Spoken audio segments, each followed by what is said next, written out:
오늘 우리에게 주시는 하나님의 말씀 야고보서 2장 20절부터 26절 말씀입니다. 신약 373페이지에 있습니다. 야고보서 2장 20절부터 26절 제가 읽겠습니다. 아하, 허탄한 사람아, 행함이 없는 믿음이 헛것인 줄을 알고자 하느냐? 우리 조상 아브라함이 그 아들 이삭을 제단에 바칠 때 행함으로 의롭다 하심을 받은 것이 아니냐? 내가 보거니와 믿음이 그의 행함과 함께 일하고 행함으로 믿음이 온전하게 되었느니라. 이에 성경에 이른바 아브라함이 하나님을 믿으니 이것을 의로 여기셨다는 말씀이 이루어졌고 그는 하나님의 벗이라 칭함을 받았나니, 이로 보건대 사람이 행함으로 의롭다 하심을 받고 믿음으로만은 아니니라. 또 이와 같이 기생 라합이 사자들을 접대하여 다른 길로 나가게 할 때 행함으로 의롭다 하심을 받은 것이 아니냐? 영혼 없는 몸이 죽은 것 같이 행함이 없는 믿음은 죽은 것이니라. 아멘.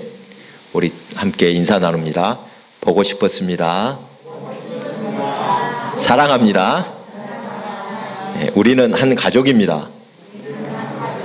우리 권사님 어르신 돌보시느라고 못 나오시다가 오랜만에 나오시니까 정말 반갑습니다. 이따가 또 인사 나누겠습니다. 여러분, 믿음과 행함 중 하나만 선택하라는 것, 이것은 어린 아이에게 엄마나 아빠 한 명만 선택하라는 것과 같다 하겠습니다. 엄마 아빠가 함께 있어 부모의 사랑을 받고 그 사랑을 배우는 가정이라야 건강한 가정일 것입니다. 행함 없는 믿음 또는 믿음 없는 행함이란 완전하지 못하다는 것입니다. 신앙인의 삶의 원천은 믿음입니다. 믿음에서 시작이 됩니다. 하나님의 백성으로서 예수를 구주로 믿는 믿음에서 모든 삶이 시작됩니다. 믿음이 없다면 세상 사람과 구별될 것도 없습니다. 그런데 이 믿음은 행함으로 나타나야만 의미가 있습니다. 믿음이냐 행함이냐 둘 중 어느 것이 먼저인가, 이런 논쟁은 참으로 어리석은 것입니다. 많은 신앙인이 사도 바울의 믿음으로 의롭게 된다는 말을 오해하는 것 같습니다. 여러 번 말씀을 드립니다만 바울 사도가 율법의 행위가 아니라 믿음으로 구원을 얻는다고 말한 것은 행함을 소홀히 하는 말이 아닙니다.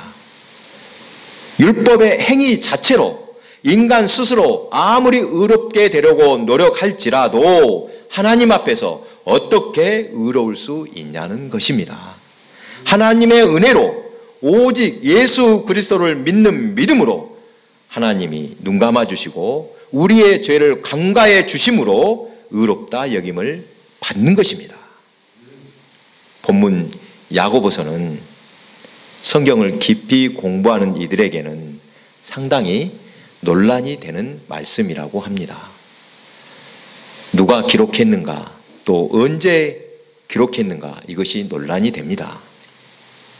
야고보라는 이름은 12제자 중에도 있고 주의 형제 중에도 같은 이름이 있습니다. 일부에서는 이 둘 중에 하나, 아마 주님의 형제였던 야고보로 추정을 합니다만 야고보는 당시에 흔한 이름이었다고 합니다. 누구라고 특정하기가 어렵다는 것입니다. 또한 기록 연대도 12사도들이 활동하던 때인지 아니면 한참 뒤인지 논란이 있습니다. 앞에서 살펴보았듯이 율법의 행위가 아니라 믿음으로써 구원을 얻는다는 이 바울과 행함이 없는 믿음은 죽은 것이라고 행함을 강조한 야고보의 신학 사상은 각기 그들이 처한 상황에서 나온 것이라고 합니다. 무슨 말이냐면 사도 바울이 복음을 전하던 때는 아직 기독교가 유대교의 그늘에서 벗어나지 못한 때였습니다. 복음과 율법 사이에서 혼란을 겪는 사람들이 많았던 것입니다. 예수를 믿어도 율법을 무시할 수 없는 것 아닌가? 유대인 중에서 개종한 그리스도인들이 율법의 행위를 강조하고 있던 때였습니다. 바울은 이러한 율법의 행위에 묶여있는 사람에게 복음을 분명하게 전해 주었던 것입니다. 율법 자체로는 구원을 얻을 수 없습니다. 아무리 철저하게 산다고 해도 율법을 완벽하게 지킬 수 있는 사람은 없습니다. 의로우신 하나님 앞에서 인간은 결코 의로울 수 없는 존재입니다. 오직 예수 그리스도를 믿는 믿음으로만, 하나님의 은혜로만 의롭다 하심, 즉 구원을 얻을 수 있습니다. 내가 잘나고 쓸만해서가 아닙니다. 어떤 공로가 있어서도 아닙니다. 만세 전부터 예정하고 택하신 주님의 놀라우신 은혜로 구원받았음을 믿으시기 바랍니다. 오늘 본문에 믿음을 행함으로 본을 보인 두 사람이 등장합니다. 아브라함과 기생 라합입니다. 먼저 기생 라합을 보십시오. 라합이란 이름 들어보셨지요? 이스라엘 백성이 광야를 건널 때 가나안의 문턱이라 할 수 있는 가데스 바네아에 이르렀을 때 백성들이 요구하기를 미리 정탐꾼을 그곳으로 보내서 가나안 땅을 정탐하자고 했습니다. 백성들이 주장이 그럴듯하게 들릴지 몰라도 하나님께서 기뻐하시는 말이 아닙니다. 가나안 땅에 들어가서 그 땅을 차지하라고 명령하실 때는 이미 하나님께서 그들과 함께 하시며 그들을 도우실 것이라고 약속하셨던 것인데 그들은 믿음이 없었습니다. 홍해를 가르시고 반석에서 물을 내어주시며 만나를 내려주신 기적을 체험하고도 믿음이 없었던 것입니다. 하지만 여리고성의 기생 라합은 이방인이라도 믿음이 있었습니다. 그 땅 여리고성은 하나님의 손에 있으며 이스라엘 백성에게 넘기셨음을 믿었습니다. 그리고 그 믿음대로 정탐꾼을 숨겨줌으로 여리고성이 함락될 때 라합과 그의 집은 구원을 받았습니다. 그뿐 아니라 라합은 주님의 족보에 이름을 올린 여인이 되었습니다. 아브라함은 길게 설명하지 않더라도 이미 잘 알고 있을 것입니다. 아브라함의 믿음이 얼마나 큰 믿음인지 잘 나타난 사건이 있습니다. 하나님은 아브라함에게 그의 나이 100세에 얻은 독자 이삭을 번제로 드리라고 하셨습니다. 어떻게 이런 명령을 하실 수 있습니까? 약속의 자녀로서 그 아들 이삭을 주셨는데 이 귀한 아들을 잡아서 번제로 드리라고 하시다니 기가 막힐 상황입니다. 아브라함은 그의 믿음을 행함으로 증명했습니다. 독자 이삭을 묶어 제단 나무 위에 놓고 손을 내밀어 칼을 잡고 그 아들을 잡으려 할 때 여호와의 사자가 아브라함아 아브라함아 부르셨습니다. 2번 외친 것은 매우 다급하게 부르셨다는 의미입니다. 창세기 22장 12절입니다. 사자가 이르되 그 아이에게 내 손을 대지 말라. 그에게 아무 일도 하지 말라. 내가 내 아들 독자까지도 내게 아끼지 아니하였으니 내가 이제야 내가 하나님을 경외하는 줄을 아노라. 이 사건을 통해 아브라함은 믿음의 조상이라는 별명을 얻었다고 합니다. 믿음은 눈에 보이지 않습니다. 마음에 품고 있거나 입으로 고백한다고 해도 믿음을 증명할 수 없습니다. 믿음이란 행함으로 보일 때만 증명이 됩니다. 물론 입으로 시인하고 고백하는 것도 중요합니다. 로마서 10장 10절에 사람이 마음으로 믿어 의에 이르고 입으로 시인하여 구원에 이르느니라. 바울이 로마서를 기록할 당시만 하더라도 예수를 구주로 믿고 입으로 시인하자면 순교를 각오해야 했습니다. 입으로 시인한 것조차 쉬운 일이 아니었다고 합니다. 야고보는 입으로 시인한 것을 넘어 행함으로 보일 때 그 믿음은 살아있는 믿음이라고 합니다. 오늘 본문 말씀은 특별히 어렵거나 따로 설명이 필요한 구절은 없는 것 같습니다.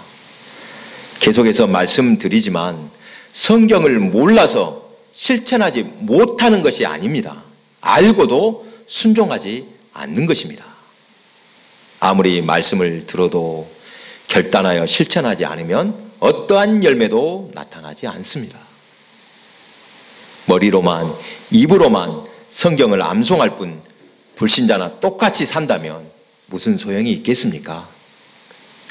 들을 게 있는 자 들으라 말씀하신 것이 무겁게 다가옵니다. 최근 오순절 성령 운동을 중점적으로 하는 교회가 늘었다고 합니다. 여러분, 오순절 성령 운동 어떤 것인지 대충 아시겠습니까? 남미를 중심으로 확산하고 있다고 하는데 우리가 속한 통합교단은 권장하지 않습니다. 그런데 그곳에도 배울 점은 있습니다. 광주에서 개척교회를 하던 후배 목사님이 얼마 전에 교단을 탈퇴하고 그쪽 교단으로 옮겼습니다. 계속해서 그쪽에 관심을 두고 활동하더니 아예 교단을 옮긴 결정을 했습니다. 그와 몇 번을 만나 이야기를 나누었는데 기억에 남는 이야기가 있습니다. 이렇게 이야기합니다. 목회자라면 초대교회 사도들과 같은 이적과 기사를 행할 줄 알아야 한다. 방언과 애언, 귀신을 내어 쫓고 안진병을 일으키고 병자를 고치는 등 성령 운동을 중요하게 여기는 곳이라서 당연한 주장일 것입니다. 그런 능력이 없이 무슨 힘으로 목회를 하겠냐고 말을 합니다. 그 이야기를 들을 때 제 자신을 돌아보게 되었습니다. 신학적으로 옳고 그르냐 이걸 따지기에 앞서 목회자로서 얼마나 영적으로 민감하게 살고 있는가 돌아본 것입니다. 물론 이런 성령 운동만 강조하면 분명히 문제가 생깁니다. 영성, 성령 운동만이 중요한 것이 아니라 지적으로 생각할 능력, 지성도 중요합니다. 통성 기도도 필요하고 조용한 기도도 필요합니다. 개인의 구원만이 아니라 우리 사회 전체의 구원도 생각해야 합니다. 중요한 것은 지금 우리가 처한 이 현실에서 하나님의 뜻을 분별하는 것입니다. 이 시대에 하나님께서 기뻐하시는 뜻, 하나님께서 이 자리에서 원하시는 그 뜻을 분별하라는 것입니다. 바울이 믿음을 강조하고 야고보가 행함을 강조했던 배경을 설명했던 이유가 바로 그것입니다. 이 시간 우리의 현실에서 가장 시급한 하나님의 뜻은 무엇인지 다음에 두 가지로 돌아보고자 합니다. 첫 번째로 신앙인이라면 누구나 해당되는 것으로서 우상숭배의 유혹을 이기는 것입니다. 여러분, 이 우상숭배의 유혹을 꼭 이기시기 바랍니다. 이것은 정말 중요하고 절박한 하나님의 뜻임을 믿으시기 바랍니다. 성경이 기록한 이스라엘 역사는 큰 틀에서 여호와 하나님을 섬길 것이냐, 우상을 대표하는 바알을 섬길 것이냐, 여호와와 바알 사이에서 방황하는 백성들의 모습을 보여줍니다. 이스라엘 백성이 우상에 빠지는 원인 중 가장 큰 것은 물질적 풍요였습니다. 바알을 섬겨야 농사가 잘 된다고 미혹했습니다. 먹고 사는 문제를 해결하려면 바알을 섬길 수밖에 없다고 합니다. 이 얼마나 위험하고 미련한 말입니까? 하나님께서 가장 미워하시는 죄가 바로 우상 숭배입니다. 여러분, 이것을 무섭게 알아야 합니다. 이스라엘 백성의 광야 40년 아무것도 없는 땅에서 하나님은 만나를 내려주셨습니다. 무엇을 먹고 살까 원망하며 걱정할 때 하늘을 열어 만나를 내려주신 것입니다. 만나는 말씀을 상징합니다. 사람이 떡으로만 사는 것이 아니라 하나님의 말씀으로 사는 것임을 깨닫게 하신 것입니다. 우상 숭배의 원인을 들여다보니 이렇게 먹고 사는 문제가 걸려 있음을 발견하게 됩니다. 또 하나, 우상 숭배에 빠지는 원인은 쾌락입니다. 여호와가 공의와 정의를 말씀하실 때 바알은 풍요와 쾌락을 말합니다. 정의 필요 없다. 우리에게는 풍요와 쾌락만 있으면 된다고 했습니다. 누구라도 고통보다는 쾌락을 선택할 것입니다. 고통, 고난을 기뻐할 사람은 없을 것입니다. 그런데 여러분, 정의가 빠진 풍요, 얼마나 위험한 것인지 알아야 합니다. 부족해서 굶어 죽는 것이 아니라 공정하게 나누지 않기 때문에 굶어 죽는 사람이 생긴다고 합니다. 극단적으로 이렇게 표현할 수가 있습니다. 한쪽에서는 너무 먹어서 병들어서, 즉 뱉어져 죽고, 다른 쪽은 굶어 죽는 모습, 이것이 지옥 아니면 무엇이겠습니까? 정의가 없는 풍요는 악을 낳습니다. 내버려 두면 인간은 악해집니다. 하나님을 떠난 인간은 비참해질 수밖에 없습니다. 여러분, 신앙을 잃으면 인생의 의미를 잃는 것입니다. 참으로 신앙을 소중히 여기시기 바랍니다. 그렇다면 오늘날 우리 사회에 가장 크고 위험한 우상은 무엇입니까? 과거 이스라엘 백성에게 우상 숭배는 바알을 섬기는 것이었는데, 바알이라는 우상에 빠지는 원인, 물질적인 풍요라고 했습니다. 오늘날 가장 큰 우상도 역시 물질이라고 하겠습니다. 물질 자체는 나쁜 것이 아닙니다. 물질 세계에서 살아가는 우리에게 꼭 필요합니다. 적절하게 사용하면, 욕망을 통제하여 주신 대로 만족하여 살면 유익한 것이지만, 나쁘게 사용되면 물질은 정말 위험한 악이 됩니다. 욕망을 통제하지 않으면 인간의 영혼은 밑도 끝도 없는 낭떠러지로 떨어지게 됨을 기억해야 합니다. 그래서 자신을 항상 돌아보며 살아야 하는 것입니다. 두 번째로, 하나님께서 우리에게 향하신 뜻은 천국을 바라보는 삶입니다.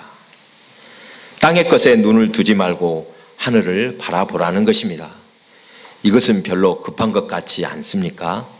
별로 안 급하게 보이는데 항상 가슴에 새겨야 할 중요한 말씀입니다. 가끔 이런 내용의 말을 듣습니다. 어떤 이가 잘못을 하고도 뉘우치지 않을 때 당하는 사람이 이렇게 말하기를, 자기 잘못을 인정하고 용서를 비면 얼마나 좋을까? 이렇게 말할 때 옆에서 꼭 또 이렇게 말합니다. 잘못했다고 용서를 빌 사람이라면 애당초 그런 잘못을 저지르도 않았을 것이다. 이렇게 거둡니다. 천국을 소망하는 사람, 하늘을 바라보는 사람은 앞날을 준비하며 살아갑니다. 우리는 내일 일을 알 수 없습니다. 성도는 분명한 내일을 준비하며 사는 사람입니다. 그것이 바로 믿음입니다. 세상 사람과 구별되는 것이 바로 이것입니다. 눈앞의 것, 땅의 것만 바라보며 살 것이 아닙니다. 오늘 하루의 삶이 중요하지만 믿음의 성도는 내일도 준비하며 살아야 한다는 것입니다. 성도에게 내일을 준비하는 삶이란 구체적으로 어떤 것인지 또 깊이 생각해 봅니다. 성도에게 가장 중요한 것, 예배자의 삶입니다. 믿으시기 바랍니다. 성도에게 가장 중요한 것이 무엇이라고요? 예배하는 삶. 예배를 가장 중요하게 여기시기 바랍니다. 교회에 안 나가도 아무 탈 없더라, 이런 말을 들을 때 안타까운 마음이 들었습니다. 단순히 교회에 출석하라는 의미가 아닙니다. 우리의 모든 삶이 예배라는 것입니다. 주일에 하루 1시간 예배 드리는 것에도 정성을 두지 않는다면 어떻게 삶 속에서 참된 예배자로 살 수 있겠습니까? 예배를 소중히 여기시기 바랍니다.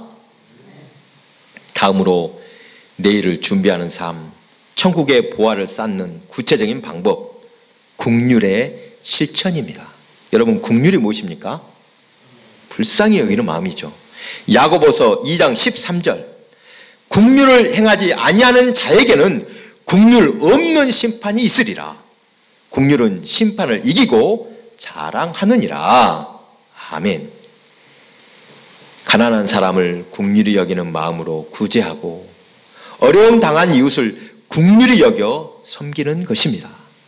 마지막 하나님의 심판대에 설 때 긍휼로 이웃을 사랑하고 돌보며 섬겼던 것들이 효력이 있음을 성경은 말씀합니다. 마태복음 25장의 최후의 심판 자리에서 양과 염소를 구분할 때 양의 편에 선 의인들에게 임금이 말씀합니다. 내 아버지께 복을 받은 자들이여 나와 창세로부터 너희를 위하여 예비된 나라를 상속받으라.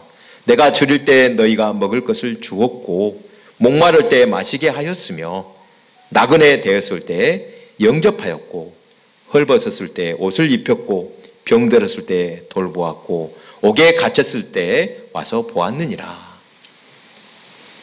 임금이 이렇게 칭찬하실 때 의인들은 우리가 어느 때 그렇게 했다는 것입니까? 겸손하게 말합니다. 임금이 다시 대답합니다.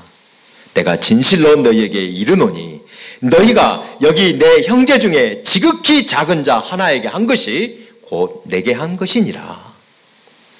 사랑하는 교회 여러분, 행함이 있는 믿음, 이 믿음에는 반드시 열매가 있음을 믿으시기 바랍니다. 행함이 있는 믿음으로 오늘만이 아니라 내일의 축복을 보장받는 여러분, 이 복된 성도의 삶이 되시기 바랍니다. 기도하겠습니다.